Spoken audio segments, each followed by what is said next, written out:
80 টাকা প্রতি কেজি এবং 160 টাকা প্রতি কেজি দরের দুটি মশলা মিশ্রিত করা হলো। মিশ্রণটি প্রতি কেজি 140 টাকা দরে বিক্রি করলে 25% লাভ হচ্ছে। মিশ্রণে মশলা দুটির অনুপাত কত? দেখো, 140 টাকা দরে বিক্রি করে 25% লাভ হয়েছে, তার মানে আমি বলতে পারি যে 125% ইকুয়ালস টু 140 টাকা। তাহলে 100% ইকুয়ালস টু বের করলে আমার ক্রয় মূল্য বেরিয়ে যাবে। দ্যাট ইজ 140/125 গুণিত 100, 25×5 25×4 5, 28, 28×4 112। তাহলে ক্রয় মূল্য পড়েছে মিশ্রিত যে প্রতি কেজি ক্রয় মূল্য হচ্ছে 112 টাকা। একটা ছিল 80 টাকা, একটা ছিল 160 টাকা, আর এটার দাম কত হচ্ছে মিশ্রণটার? 112 টাকা। তাহলে আমরা লিঙ্ক আপ করবো। লিঙ্ক আপ কীভাবে করবে না, সবসময় বড়টার থেকে ছোটোটা।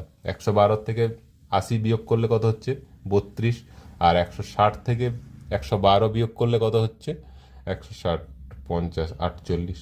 তাহলে কাটাকাটি করো, 16 3 16 2 3:2 এই রেশিও। অপশান এ হয়ে যাবে অ্যান্সার।